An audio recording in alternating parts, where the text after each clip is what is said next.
छत्तीसगढ़ की प्रमुख खबरें लेकर हाजिर हूं मैं अमित मिश्रा। टीवी 9 मध्य प्रदेश छत्तीसगढ़ देख रहे हैं आप। बीरनपुर की घटना को लेकर सियासी बवाल मचा हुआ था। कांग्रेस पर आरोप था कि उनकी सरकार के दौरान में ये घटना हुई थी और उसके बाद इस घटना के पीछे कांग्रेस के लोगों का हाथ था।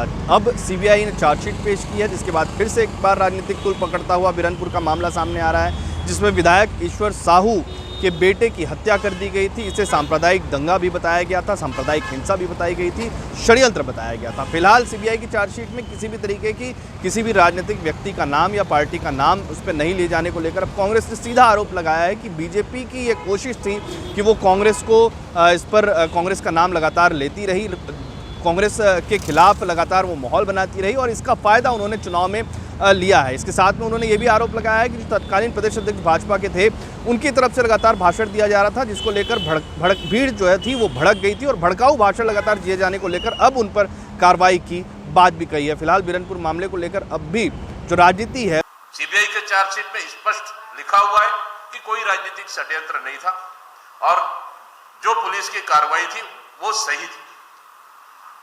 रही बात भारतीय जनता पार्टी सिर्फ एक चिंगारी को पूरे प्रदेश में आग लगाने का काम किया, क्योंकि अपनी खोई हुई जनाधार उन्हें वापस पाना था। लेकिन यह जरूरी था क्या कि एक छोटी सी घटना को एक सांप्रदायिक रूप उसको देना? यह भारतीय जनता पार्टी का चाल और चरित्र और चेहरा है कि अपनी राजनीतिक फायदा के लिए किसी भी हद तक भारतीय जनता पार्टी जा सकती है। इसका लाभ भारतीय जनता पार्टी ने उठाया, एक गलत तरह से इसको उठाया। देखिए, पुलिस ने भी उस वक्त जांच की, सीबीआई ने पुलिस की जांच को भी सही माना है। पुलिस ने जांच की, वो सही तथ्य के आधार पर जांच की और जो जिम्मेदार थे, जो आरोपी थे, उसकी गिरफ्तारी हुई है। सीबीआई उनकी है, सेंट्रल एजेंसी उनकी है और उनपे वो पुलिस उनकी है और उसपे वो सवाल खड़े कर रहे। देखिए, हम लोग कभी भी सेंट्रल एजेंसियों के ऊपर अगर सही जांच हो हम उसका समर्थन करेंगे, लेकिन उसका दुरुपयोग हो उस पे सवाल खड़े करेंगे, क्योंकि ये सवाल सिर्फ ये प्रदेश की जनता भी जानना चाहती थी। आखिर इस घटना को, एक मामूली झगड़े को भारतीय जनता पार्टी ने सांप्रदायिक रंग दे दिया और साथ ही एक विशेष समुदाय को भड़काने का काम किया, कांग्रेस के खिलाफ किया। इसका कहीं ना कहीं कांग्रेस को नुकसान हुआ है राजनीतिक रूप से, भारतीय जनता पार्टी को फायदा हुआ है। जांच का बिंदु भी तो भारतीय जनता पार्टी के कहने पर ही बिंदु तय हुए थे, बिंदु हम लोग थोड़ी तय किए थे। जांच की मांग तो सीबीआई उन्होंने किए थे, बिंदु भी उन्होंने तय किए। सरकार में उनकी, केंद्र में उनकी सरकार है, तो फिर लेकिन सच्चाई मतलब कहीं ना कहीं भले देर से ही, लेकिन सच्चाई आई है सामने। भारतीय जनता पार्टी और अरुण साहू को इस्तीफा देकर माफी मांगनी चाहिए। चलिए, सीबीआई पर कांग्रेस का विश्वास तो बढ़ा। 5 बरस जब तक वो रहे उन्होंने बैन करके रखा कांग्रेस को, और जब बैन करके रखा आज सीबीआई पर उनका विश्वास बढ़ रहा है। लेकिन सुनिए मेरी बात, सीबीआई ने एक बिंदु की जांच की, विषय में अनेक बिंदु, अन्य बिंदुओं पर जो कथन माननीय विधायक जी का है, गांव वालों का है, उस पर अन्य बिंदुओं पर जांच चल ही रही है, वो स्पष्टता होगी। छत्तीसगढ़ की राजधानी रायपुर में 101 फीट का रावण दहन किया जाएगा, जिसको लेकर 55वां इस बार महोत्सव, दशहरा महोत्सव मनाया जाने वाला है। इस दशहरा महोत्सव को लेकर भव्य आयोजन की तैयारी करने के बाद जो विधायक है पुरंदर मिश्रा, उन्होंने कही है और ये भी बताया है कि 81 फीट के 2 कुंभकर्ण और मेघनाथ की भी प्रतिमाएं यहाँ पर बनाई जाएगी। इसके अलावा करीबन 1 घंटे तक चलने वाली आतिशबाजी की व्यवस्था की गई है, जिसमें कलकत्ता से जो है वो लोगों को बुलाया गया है। इसके अलावा जो रामलीला का मंचन है वो भी यहाँ पर किया जाएगा। भरतनाट्यम की भी व्यवस्था की गई है।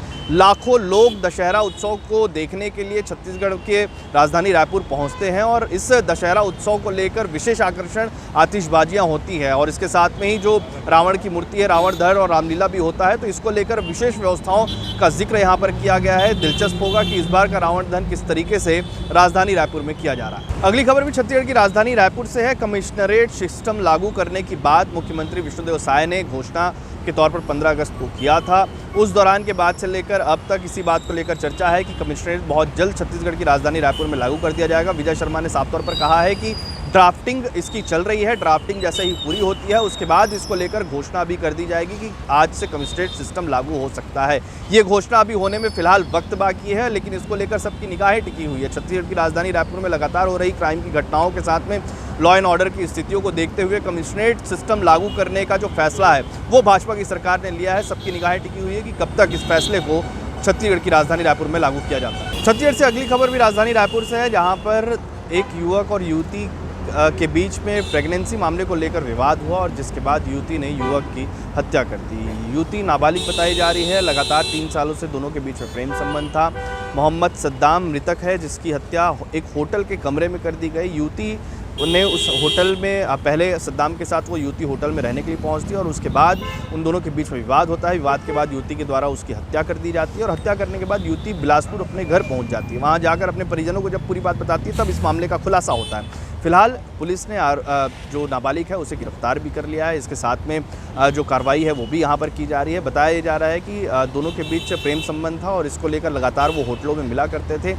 अब पुलिस इस मामले की भी जांच कर रही है कि आखिरकार नाबालिग होटल के रूम तक पहुंची तो आखिरकार उसकी आईडीज़ वगैरह देखी क्यों नहीं गई थी, इससे पहले इसको प्रिवेंशन के तौर पर क्यों नहीं किया गया था, उस पर भी अब हो सकता है आने वाले दिनों में कार्रवाई होगी। सीसीटीवी के आधार पर इस पूरे मामले का खुलासा होगा। छत्तीसगढ़ में नए प्रमुख सचिव के रूप में विकासशील ने पदभार ग्रहण कर लिया है और इसके साथ में ही कई आईएएस अधिकारियों की जो सूची है, ट्रांसफ़र सूची, वो भी यहाँ पर ज़ाहिर है वायरल हुई है और उसके साथ में ही अब ये कयास लगाए जा रहे हैं कि व्यवस्था में सुधार, जो लगातार प्रशासनिक महकमे को लेकर कई तरीके के विवाद की स्थिति देखने को मिल रही थी। बीजेपी के ही कई नेता नाराज़ चल रहे थे। अब उन तमाम अधिकारियों को हटाकर नए लोगों को यहाँ पर जिम्मेदारी दी गई है। विकासशील के आने के बाद से व्यवस्था और प्रशासनिक व्यवस्था में सुधार की बात कही जा रही है।